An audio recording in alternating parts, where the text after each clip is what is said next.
What's up, everybody? It's Brad here, and I am making the ultimate Apex Flatty trigger review for the M&P 2.0 series pistol. I have here a stock M&P 2.0 with a factory trigger, and I have an Apex M&P 2.0.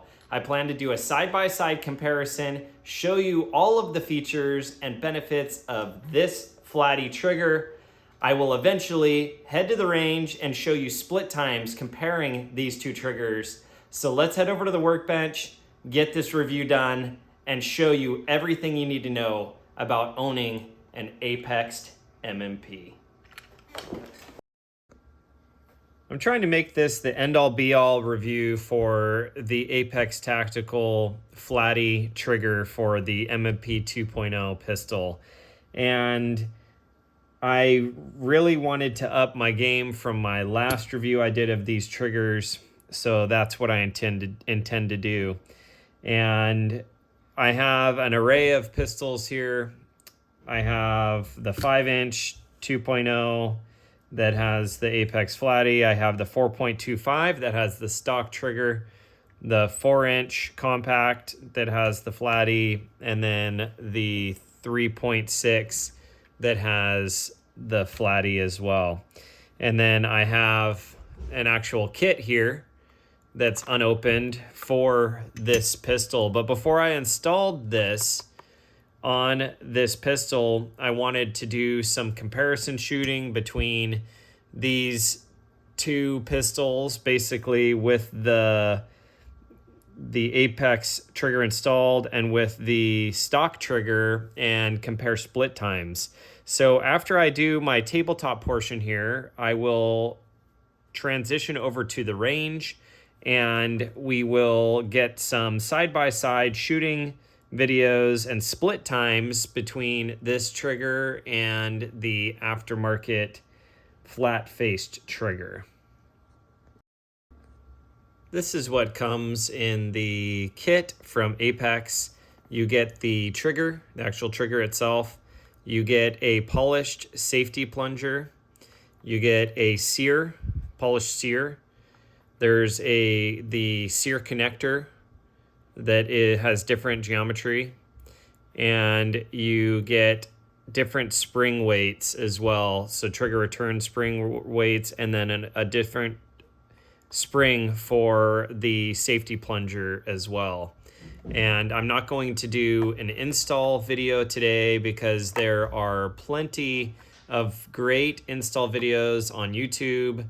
Maybe I'll do one at a later date, but right now I just am showing you what the kit comes with. And now I'm going to show you some stock trigger pull weights and compare it to the Apex triggers. Every gun in this video has been safety checked and cleared, and that's going to be important because I'm going to be pulling the trigger over and over again. This has the extended slide stop release levers on it, and Floyd's Magwell, Trijicon RMR, and the Surefire X300U. Stock trigger though. So when you pull the stock trigger, here is the take up. It has this little hingey deal, and honestly that's my biggest complaint about the stock factory trigger. This hinge point on the trigger itself, it becomes kind of annoying after you shoot 1,000 or so rounds, maybe even less, 500 rounds. It just starts to irritate my finger. I really don't like the hinge mechanism, and I greatly prefer a Glock style, or how the Flatty has here with a blade that sticks out the front. But there is the take up. It's kind of gritty. There's like you could hear it. You hear that? That's before I get to the wall. There's that little kind of clicking ness, I guess. I don't know what else to call it. A little bit of grit. And then it hits a wall. It's a nice definitive wall. There's the wall. Here's the break. There's a little bit of creep. I'll show you. So I'm at the wall, watch the creep. There's the creep and then the break. Now here is the reset. right there. The brake, I'll do the reset again. I went a little past it. Right there. So there's the reset, and then watch the take up back to the wall. So the reset pushes it past the wall, and then you have to come back to the wall. So I'll show you one more time. Here is the brake and the reset right there, and then back to the wall right there. It's really not that bad of a factory trigger, honestly. When you compare this to a Glock, a factory Glock, and there might be some Glock fanboys out there. I apologize if I offend you in any way, but the stock M&P trigger is significantly, the M&P 2.0 trigger is significantly better than a stock Glock, for example, or a stock FN 509. It's just a really not a bad trigger. I'm not a huge fan of the long take up and then how the wall it resets and then you have to come back to the wall. But overall, it's really not that bad. I'm gonna grab my trigger gauge. Let's get some trigger pull readings. I've got my Lyman's digital trigger pull gauge that I got from Brownells, and I'm going to do a series of 5 trigger pulls on this setup and get an average.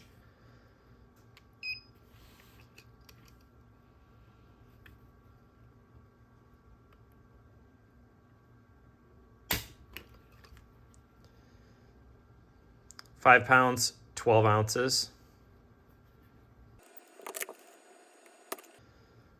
5 pounds, 11 ounces, 11.4 ounces. 5 pounds, 9.1 ounces. 5 pounds, 12.2 ounces.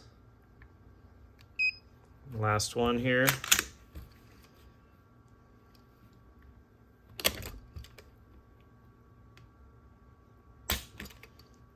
5 pounds, 7.7 ounces. Let's get an average. 5 pounds, 10.5 ounces on the stock trigger. Honestly, that's actually pretty dang good for a factory trigger. Now, this gun has been shot quite a bit. I don't know the exact round count because I actually bought this pistol used. I know myself have put a couple hundred rounds through it. And I believe the previous owner, based on the wear on the slide and stuff like that, I believe they put probably 1,000 rounds through this. So it's broken in, and it actually has a pretty decent trigger pull weight, 5 pounds, 10.5 ounces. Let's now get some of my Apex triggers and run the same test and see how they compare. I think this is important to note before we get started on the trigger pull weights and review of the Apex trigger. Now, this is not super easy to find, but if you Google it, you'll actually find this. And I'm going to hold it here so you can pause it if you need to. But this chart outlines the different spring weights and different trigger pull weights and the combinations in order to achieve which trigger pull weight you want. It's kind of blurry and I wasn't able to find a crisper image, but basically you can rearrange the springs that come in the factory Smith and Wesson and the Apex kit to fine tune your setup to get basically the lightest or the medium or a little bit heavier trigger pull weight.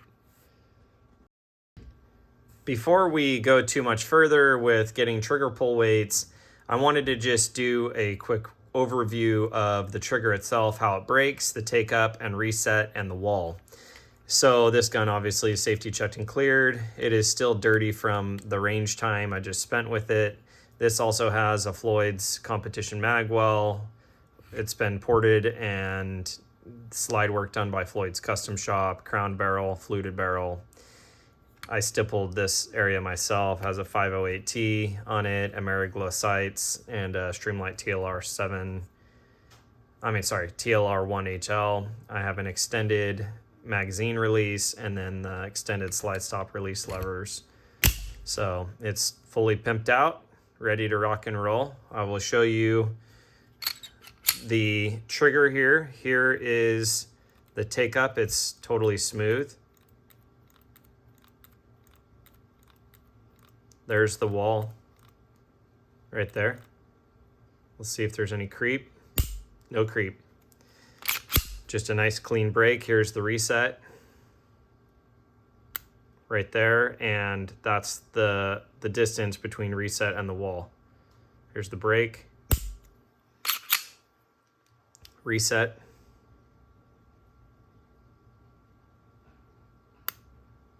And the wall.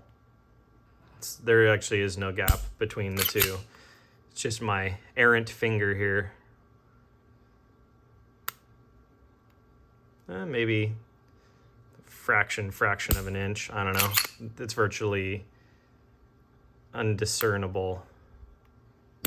You can not really discern a difference. A slight difference. The break is super crisp and clean.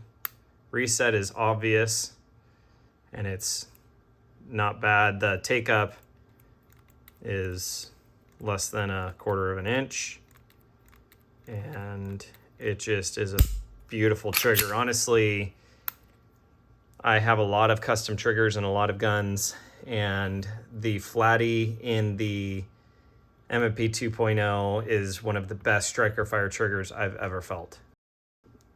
Going to get some trigger pull weights and see how it compares to the factory trigger.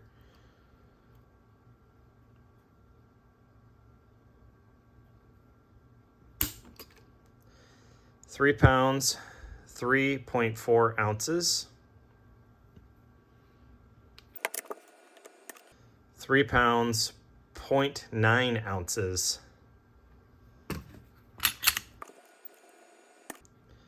3 pounds, 2.9 ounces. 3 pounds, 3 ounces. 2 pounds, 10 ounces, 10.6 ounces. Let's get an average. Average of 3 pounds, 1 ounce. And I have this set up, I believe, at the lightest configuration of springs from Apex and Smith and Wesson to get that very, very light trigger pull.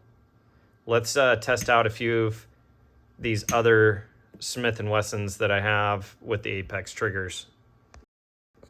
This is the 4-inch compact M&P 2.0. I have stippled it myself up here. TLR7A, Apex Flatty, Floyd's Custom Shop, slide and barrel work. It's been crowned and fluted, ported.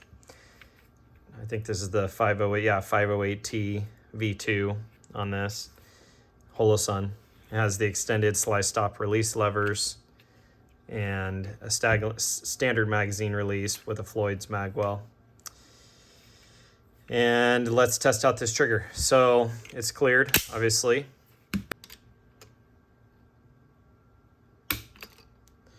£2 pounds, 14.3 ounces.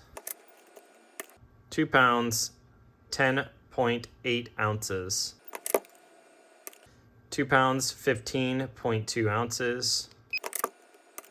2 pounds, 12 ounces. 2 pounds, 14.8 ounces for an average of 2 pounds, 13.4 ounces. That's a very light trigger pull. I thought I had the lightest of combinations in this one. Maybe I don't. Maybe this one has an even lighter setup. I mean, the take up on this is just so light. It's very, very light. And that break is just so beautiful. It's just beautiful. It's perfect. Look at that. That's just, man, I just love these triggers. Let's test out the next one. I have here the Smith and Wesson M&P 2.0 subcompact. This has the 3.6-inch barrel. This also has Floyd's Custom Shop slide work. This barrel's been crowned and fluted and ported. I stippled that myself. TLR7A, Trigicon RMR. I believe these are Ameriglow sights just like on the other two pistols. And obviously the Apex trigger. This does not have the extended slide stop release levers yet. I just need to find another set and I'll swap those out. Overall, it's just a really cool little gun. Let's test out the trigger.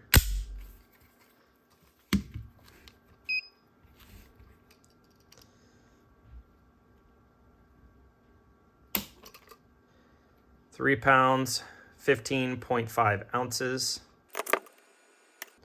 4 pounds, 3.3 ounces. 3 pounds, 14.4 ounces. 4 pounds, 0.1 ounces. I'll just do it one more time. 3 pounds, 13.7 ounces for an average of 3 pounds, 15.8 ounces. So really close to 4 pounds even. This trigger is also just, they're all just so smooth. I didn't reset it. There's the wall, break, reset, wall, break. Beautiful. While I won't be doing an install video on my 4.25 inch 2.0 today on this video, I feel like I would be a little bit remiss to not at least discuss the installation and the process that's involved. The hardest part on installing these Apex kits is replacing this sear safety plunger, which is this little button right here. Now you can see on the factory one, it has a little bit of a hard edge and it's rough on the top. When you look at the polished one, you can see it's rounded, beautiful, polished. So that is what takes out that grit out of the trigger. And these guns all have optics on them, which makes it significantly easier. I just remove this optic and I have access to the spring and the safety plunger. On a factory pistol that does not have an optic, you have to remove the rear sight. And if you've never messed with the sights on these M&P 2.0s, you are in for a treat. And I'm being facetious. It is very difficult. They press in these sights and they are some of the hardest to swap out. I have done many of these installs, and this here, which is my MGW Armory Sight Pro. This is a professional sight mover. I have a whole review on this. It makes quick and easy work of removing the sights on these Smith and Wessons. If you buy the core or the 2.0 optics ready, like this one is, this is an optics ready pistol, and you go to remove the optic, there is a little plate that sits underneath the optic, and it has a tiny little Allen head, and you'll have a heck of a time removing that. I think they put Loctite on it. It is very problematic, and you will want this. You can look this up on Amazon. The Dynamite 0.050 inch. It's a little Allen head, and this is the size and tool you want to remove that little plate if you have a optics ready pistol. If you don't, you can try to do it yourself. You will, and you can write me back and let me know I'm telling you the truth. You will damage your sight or scrape your slide if you try to do it without a professional grade sight mover. Either go to a gunsmith that has one and they'll charge you $25 or whatever to remove the sight, swap it out and put it back on. Maybe they'll charge you more. I don't know. I don't charge people to do it. But if you have to remove your rear sight to swap this out, then I recommend either investing in a really good sight pusher like I have or seeking help. They have videos where people will put it in, do a bench vise and use a punch. You could do that. You're going to damage the sight. Chances are you're going to scrape your slide. So anyways, that is the hardest part. The rest of the install is relatively easy. And like I said, there's great YouTube videos on there on how to do that. So remember, this is what you want. The dynamite 0.050, that will break loose the little plate that's under that optic and give you access to that safety plunger. Hope that helps. Let's head over to the range and cut to our shooting video. Let's watch these split times. So the plan right now is to do basically a test with my shot timer. My plan is to have the gun presented and ready to fire. When the timer goes off, I will squeeze off 4 rounds and check the split times. So I'm going to start out with the M&P 2.0. This is the 4.25 inch. It has a Surefire X300U and a Trijicon RMR, but a stock trigger. It also has a Floyd's magwell, and I'm using Floyd's magazines. I have the magazines loaded right now with 10 rounds.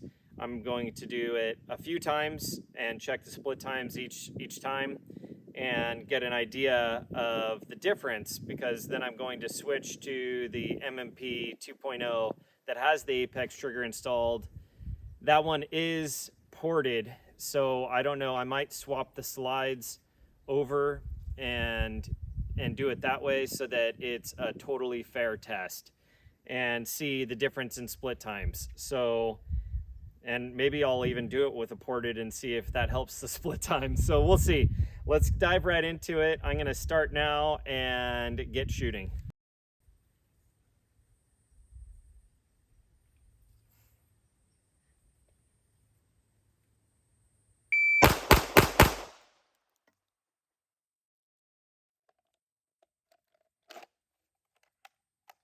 Split time was 0.23, 4 shots.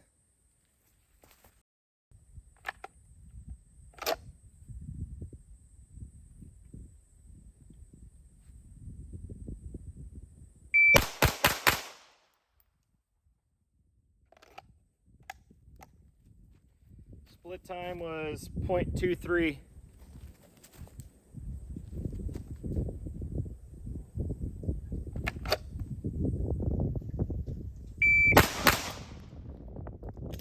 Empty. Split time was 0.29.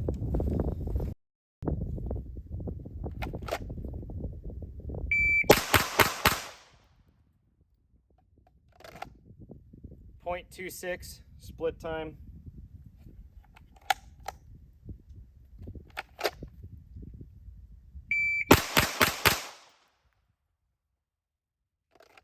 .24.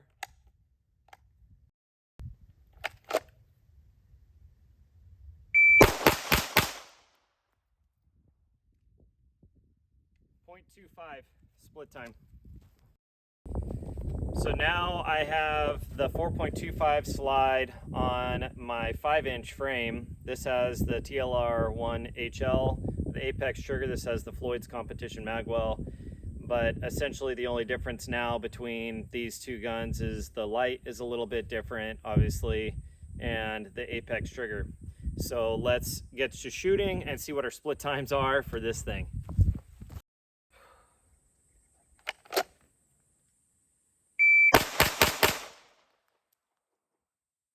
That's a 0.21 split time.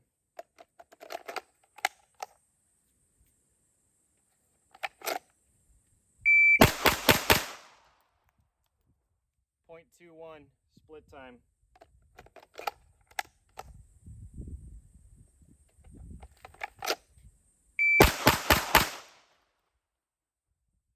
That was 0.25, a little bit longer split time.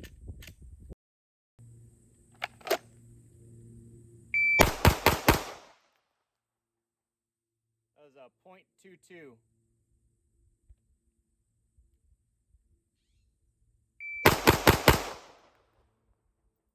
.20.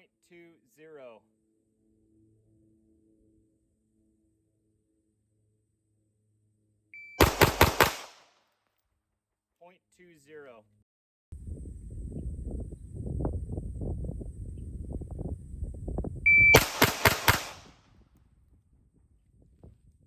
0.23. And now, just because I'm curious, I put on my ported slide and barrel. This is a 5-inch barrel ported by Floyd's Custom Shop. And I'm gonna go through 12 rounds, so 3 sets of 4, and see what kind of split times I can get. If I could get sub 2.0 split times with the ported slide. Let's do it.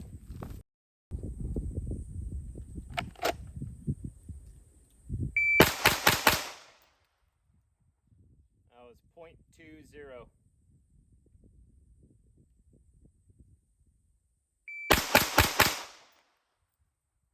0.22.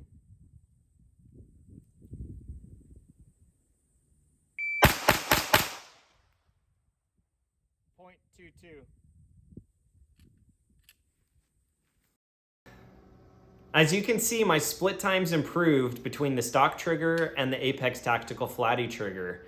It's not a huge difference, but it is a measurable difference, and it was an improvement. Now, don't make fun of my split times. I know I'm no Jerry Mikulek. I do not have a fully automatic finger, but I did my best, and 0.2 split times I think is pretty decent. So take it or leave it. That's how fast I was able to shoot, and I actually really enjoyed shooting both guns, but the trigger on the M&P 2.0 with the Apex installed, at the time of this filming, I can honestly say I believe it is the best striker fire trigger on the market with this combination. I've yet to feel a striker fire trigger that competes with an Apex 2.0 pistol. So at the time of this filming, the price for this trigger is about $172 on Brownells, but with my discount code right here, FKF10, you will save 10% on this trigger, and it will bring it right around $150, maybe a little bit more. I think that is a phenomenal bargain for such a huge improvement on this pistol. So don't forget to use my code FKF10, send it to a friend, share it around, tell them about it, because it'll save them money as well. There's no limit on this. If you spend over $150, you can use FKF10 to save 10% on not only the Apex trigger, but any product on Brownells once your cart gets over $150. So FKF10, hook you up. Remember, faith kills fear. Keep the good vibes flowing. Thanks, guys.